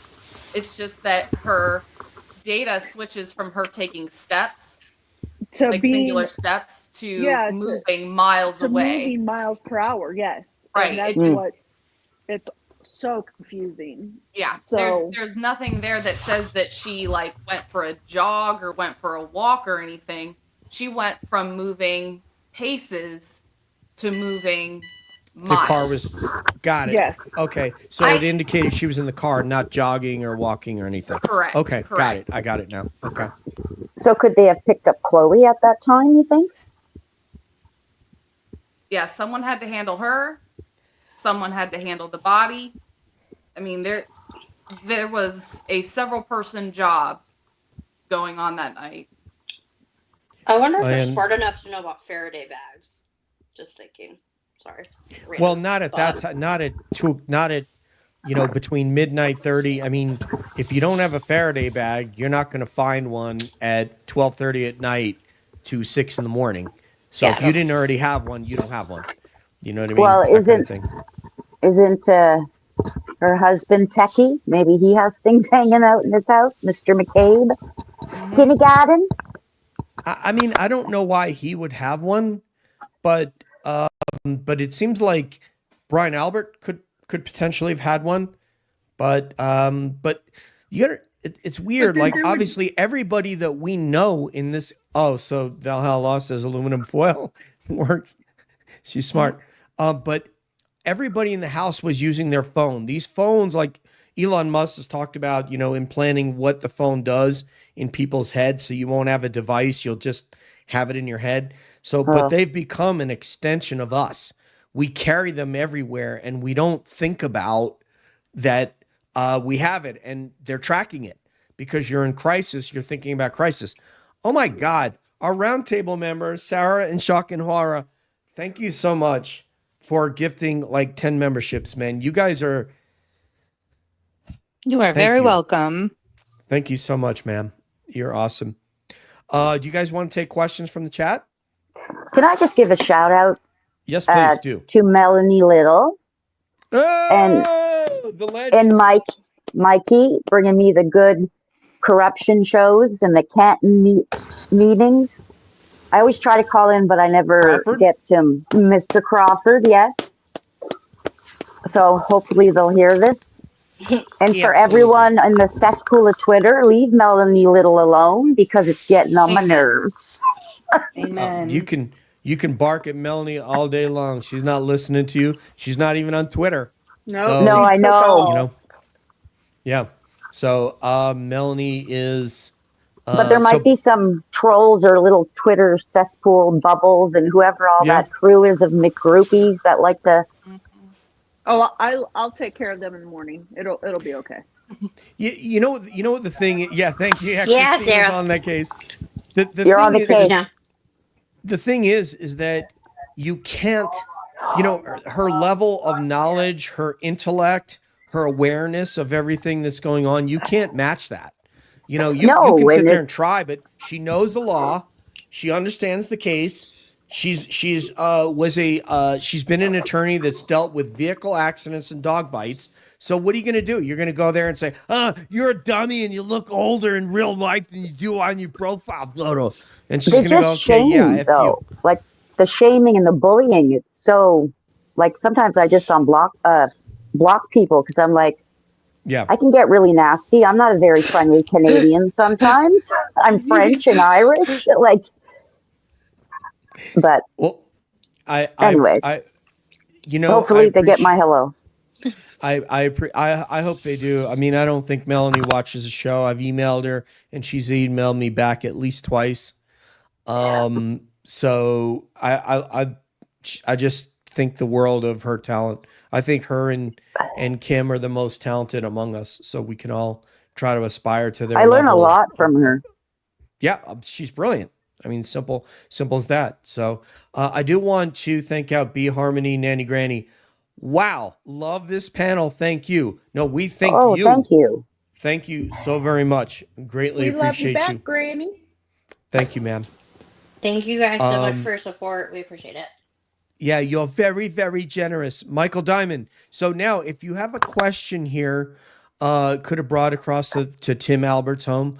I've heard that as well. Please, thank you, ma'am. Really, truly, thank you. Please, if you have a question, let's put it in the chat. Otherwise, we're gonna put it to bed for the night because I think Britt has been on air for about 5 hours now. So, Yeah, Britt. Star. My back Britt is hurts a and my star. blood. Brittany is But- a superstar. she's a star now, man. She done got her own channel, and she is gonna have a ton of followers in short order. We're gonna do another one of these. So, like I said, if you see so let me close this for a second so you can see it. So at Call All Beings on Twitter, you can get me calling all beings 1 at Gmail. Calling all beings, the numeral 1 at Gmail, and we'll have you on the next listener roundtable. I just And want to say goodbye. I'm Rio. Hey! Hello. I salute you, sir. Thank See you, you, love. Musketeer. Thank you for coming on, love. We'll see you again, okay? Thank you. All right, love. So you guys did a phenomenal job tonight. You should be awfully, awfully proud of yourselves. Let's get if we get questions from the chat, we'll take them. And then other than that, and Mary Malaki's here. I love it when Sean used to say her name. Thank you. Mary, you did not have to say that. It was it was a little rough. Britt, You did great. Britt, everybody is gonna. Yeah, you did. I've had fine, shows Britt. that. Yes, I've had shows that I shook my head and went to sleep angry many times, not just one. So I basically lost internet during She the wa- show. I had that happen too with Sean and Kim on the Oh show. no! And I Yes, had Kim I did. on. I felt Yes, so terrible. yes, Oh yes. my gosh. yes. I was Kim I've had did that. that. I spilled my coffee and didn't even say anything. Like there was coffee all over this wall here too, because I was just so all over the place over continuously losing the internet. And and so I ended up whopping a coffee right into the wall. And I was like, you know what? We're just gonna keep going and I'll clean it up when it's over. They got through it. I What's that? texted Britt right beforehand just to say good luck or whatever, and she was like, "Hey, can you moderate?" And I was like, "Sure, I'll do whatever you want." And she texted me like a couple minutes before. She's like, "Yeah, I can't figure it out. We're gonna have to figure out later." It was a very kind chat.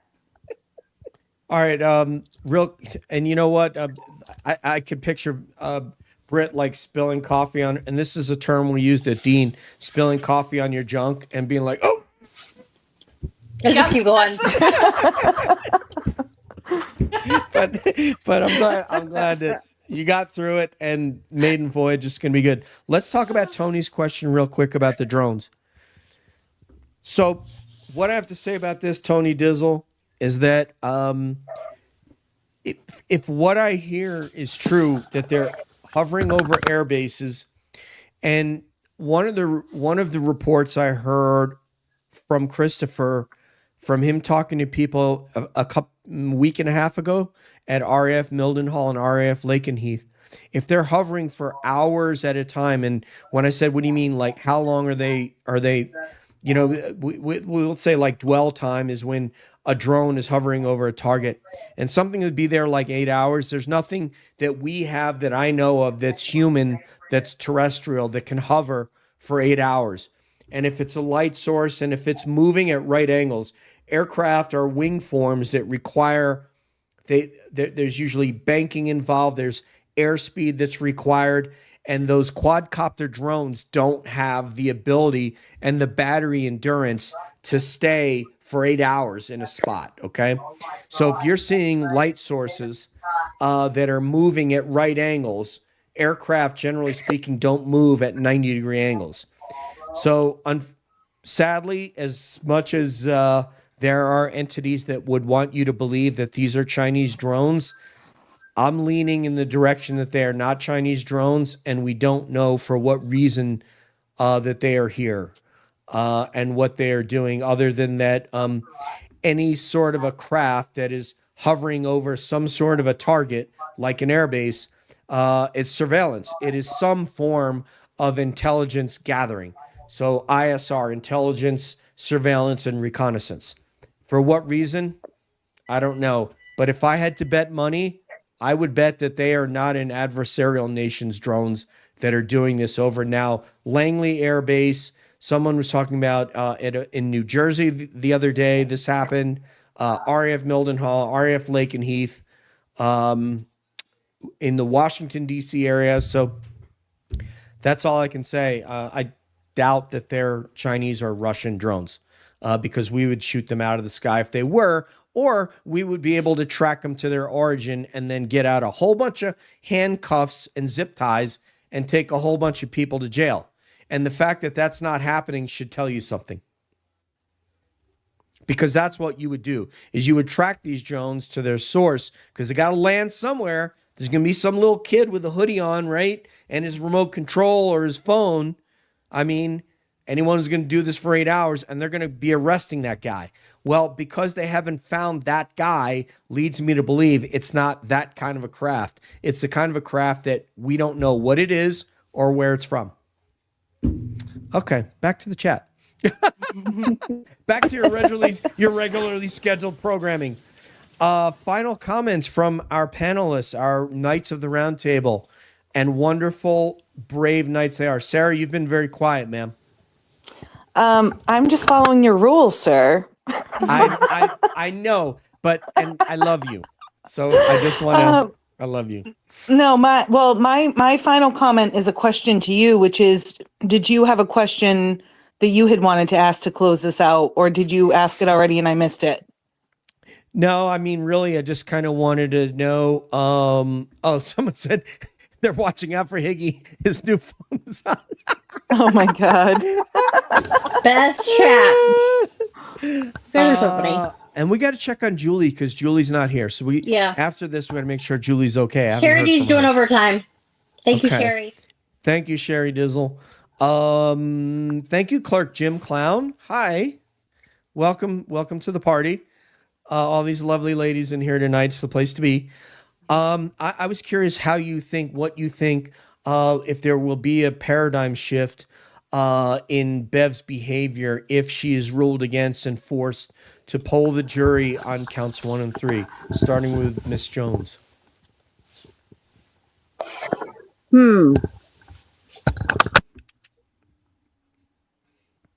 Possibly. She won't be very happy, but she'll have to allow it. Oh, I'll allow it. There we go. That was good. I'll allow it. Mr. Larry, do you have any questions? Hi, Sidebar and Grill. How are you? Is this funny? Make an objection, Is this funny, Miss Reed? I always like Dave Giannetti. Sure. And he had to stop saying sure. Seriously? I mean, I really don't know. But I kind of hope. I don't know. I'm going to answer this. I'm going to answer this one. Let me star this one, and I'll come back to you, paralegal. But go ahead. What do you think, Sarah, about that? Do you think her behavior will shift in some way? Do you think she'll become angry? She'll become more aggressive toward the defense, or do you think she'll be indifferent if she's overruled and forced to poll the jury? Well, if she's forced to poll the jury, she'll probably just have an extra sigh or two to let out of the hot air balloon. But then I think it's going to depend on what comes out of that, and then what are the next steps afterward. So she polls them all. They say it was unanimous, not guilty on 1 and 3. Well, then what happens? And I think that would really dictate her mood. But I don't expect much difference in her behavior. I think that it's a little bit erratic sometimes, for reasons I don't know. But I don't necessarily think it's stable, and I don't see that changing either way. I think it would be what happens after the polling that we might see a significant shift if we were going to see one at all. And Sarah, I entertained this question the other day with somebody on the phone. I can't remember because I've been in touch with a whole bunch of people, but I don't think that I think that if there is a McAlbert, there will be gotten to, and they will be got. Do you need to go eat, Britt? I'm Go okay. ahead. I'm not that low. I'm okay. We're almost done. We're going to be done here in a couple, just a couple of shakes here. Yeah, I'm not too bad. Okay, 64. love. She's okay. tracking her blood sugar there. No, it's yelling at me. Okay. Oh no. Yeah, I was trying to tell it, hush. Sorry, Britt. That's my fault. I think I extended this. I'm so sorry. No, it's okay. Hakuna Matata. Britt has diabetes, in case anyone was wondering what all that beeping is. That's my pump. Everybody here is afflicted with something. So you've come to the right place with Yes, an you affliction have. because yes, we all are afflicted, are battling something. We're all I have high blood pressure. Yeah, and Girl, we all do. With this case. With this case, it's given us it's given me, I'm verklempt, I'm verkakte, but no, I don't think that they'll get a 12-0, even if it was 12-0 originally, as was reported to our friend Aiden Turtleboy Carney. I think now people will come in and they will change what they said originally, and I think that because Brian Albert stared them down, has names probably by now, I think they will. All he has to do is sit outside your car.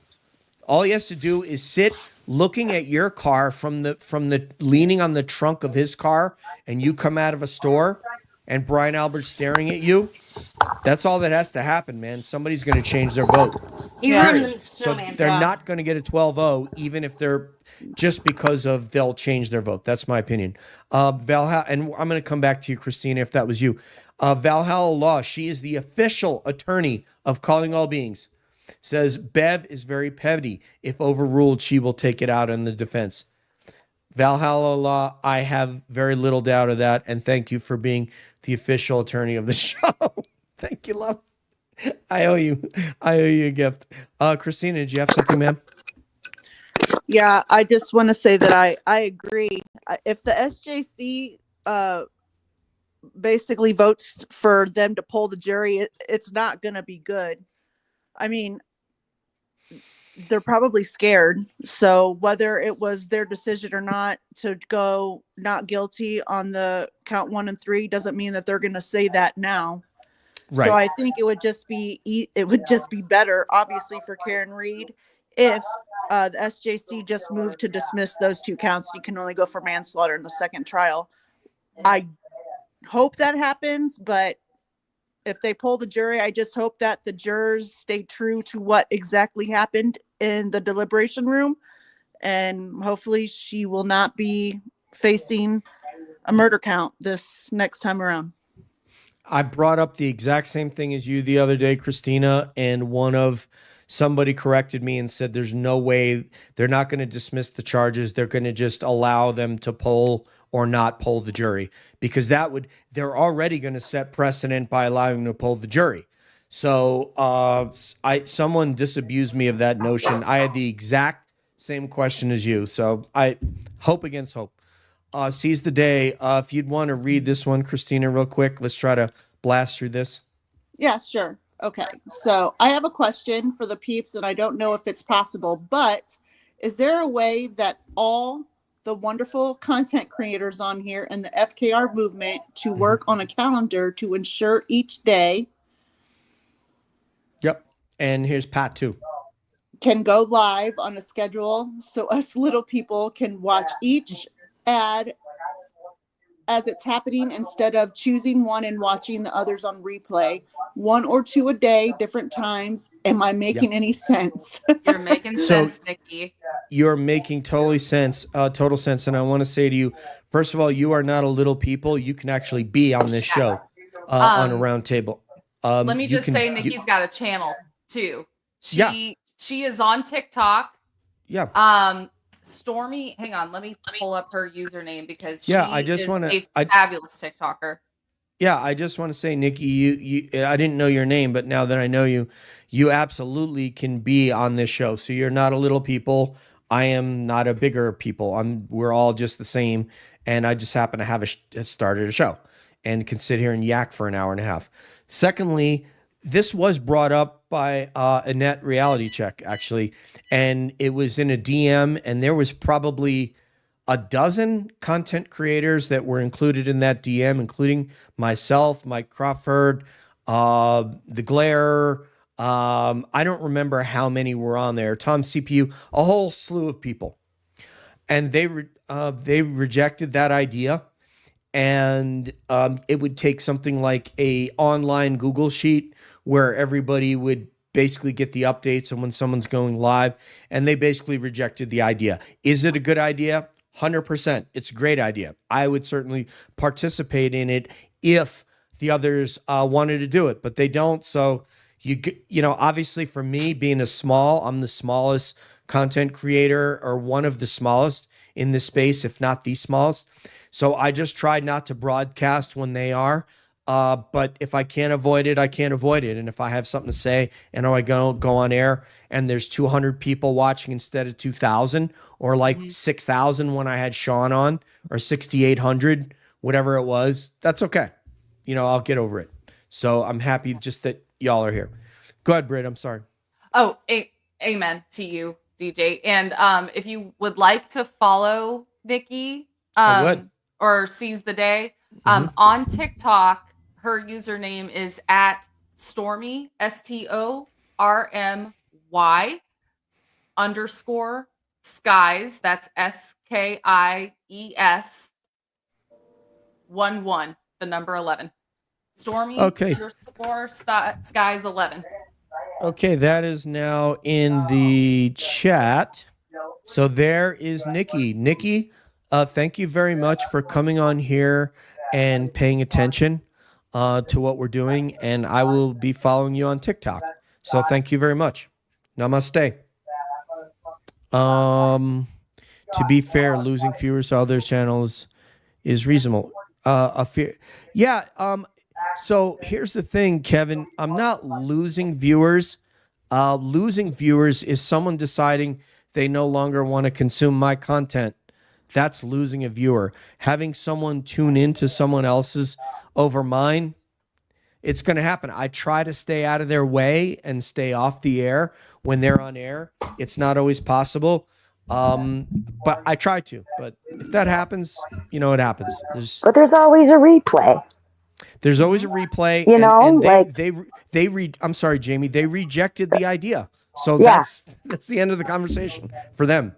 And it got contentious between Glare and Annette, and we didn't need that to happen. Wow. Yeah. We're here for a good time, not a long time. I'm concerned as a mother. You need to go eat. Thank you, Lulu Bell. Yeah, we got to get... Britt. Thank you. Thank you, Jamie. You're friggin' awesome. Miss Jessica and Beezy. Sarah Shocking. Laura. Very good. 10-10. Shock and Hall. No. Practice makes No. Stop. Listen, it beats how he pronounced it the first time. So, I can just imagine how he pronounced it. Let's put it this way: he made me sound like a lady of the night unintentionally. It was so good. She was totally giving him scores. I'm going to be seeing you in 1 month and 4 days to settle the score, Sarah. Listen, I'm always going to troll you about that. It was so funny. I love it. I have Britt knows my background. I have pretty thick skin. So I had to, it was required. It wasn't optional whether or not you're going to have thick skin. You either get thick skin or you quit and you go do a different job than what I did. So thank you guys. Thank you to our Indiana warrior, our Canadian warrior. Britt, go get some damn food. Go eat, honey. I know. You got just to the chat. Virtual hugs. D-Mat. I'm sorry about my camera not turning on. I owe people a live this upcoming week because I promised them I would show my face. So I'm sorry. Struggle. That's okay. That's okay. If I looked like you, I would want to show my face all the time.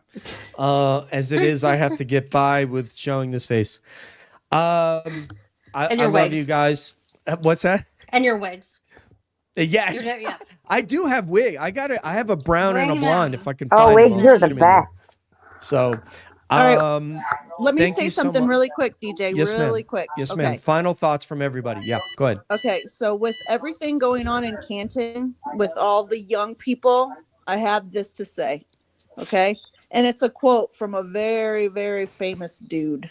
The duty of the youth is to challenge corruption, and that is the late great Kurt Cobain. Oh, I love Kurt Cobain. That was awesome. Let me, I might as well do my Winston Churchill quote, but before we do that, I want to get final thoughts from everybody, and then Winston Churchill will close us out. So please go ahead. Final thoughts, Jamie and Miss Jessica, and then Sarah, Britt, and Christina Excuse me. Rasmussen. Well, thank you for the opportunity. I usually, this was good. I hope I have the courage someday, like Brit happens, to do my own show and just do. But this was fun. Thank you. It's not Thank often. you. I think, aren't you the first creator that actually had followers on, like just instead of phone-ins? As So, far as I know, I but I don't know. appreciate that. And I appreciate all of you. And je t'aime means I love Thank you. Thank you. Love you. And I appreciate you coming on. We'll get you there. This ain't gonna have to be the last time you come on. We'll get you on again. You were delightful. Miss Jessica. Well, I just would really want to say thank you to everybody who was in the chat tonight and making it a great community and things like that. And Sherry, you are like kicking butt and taking names. I'm so impressed with you. She's running it by herself, and she is like she's done so well. And I really appreciate her being my friend. And everybody here, seriously, you guys are just incredible. And I meant that. I mean it seriously. I'm starting to relaunch. I'm gonna start creating my own stuff and things like that. And my focus is mental health and stuff like that. So if you're a veteran or you know of a veteran that's really struggling, please feel free to reach out to me on X or any other platform. I'd be happy to talk.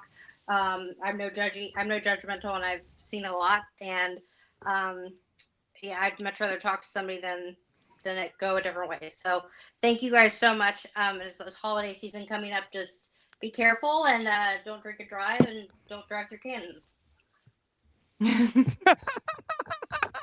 Everybody loves you all. Miss Sarah Shock and Horror.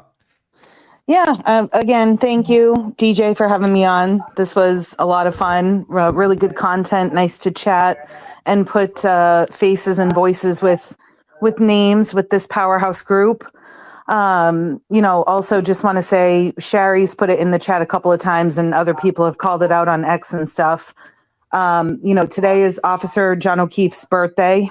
Yes. And so, I just want to take my last couple of seconds on the platform to say, we have not forgotten about you. We will never forget about you. We are here for you. We are fighting for you. We will get you justice, which is to free Karen Read. Thank you very much. Amen. Oh, I'm going to cry. That was beautiful. It's like, on the...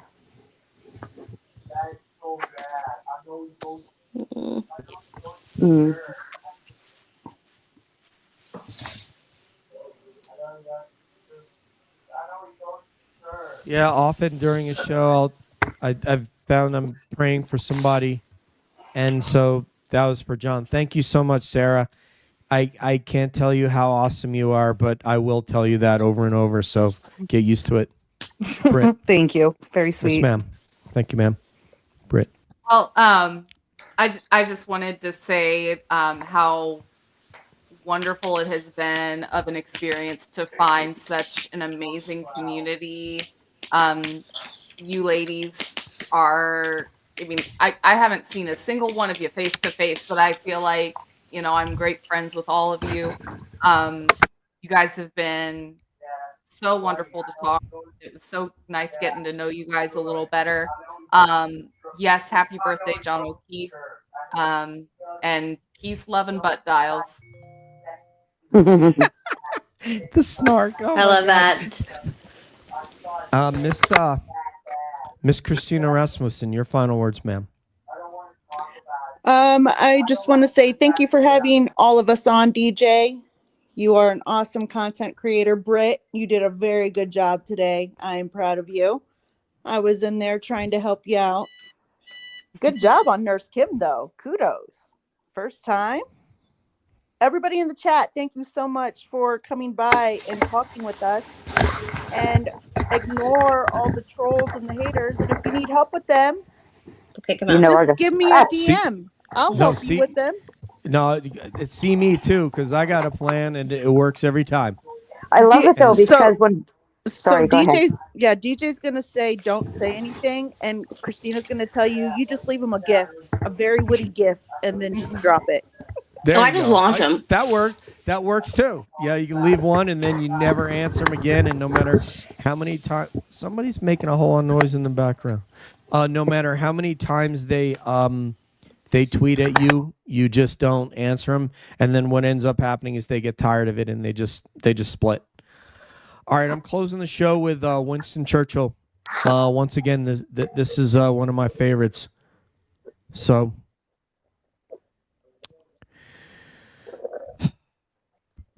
This one is mic sound okay, Britt?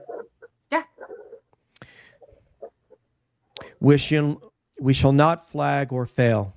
We shall go on to the end. We shall fight in France. We shall fight on the seas, the oceans. Hold on one second. We shall fight with growing confidence and growing strength in the air. We shall defend our island, whatever the cost may be. We shall fight on the beaches. We shall fight on the landing grounds. We shall fight in the fields and in the streets. We shall fight in the hills. We shall never surrender. House of Commons, June 1940. Thank you. Love you guys.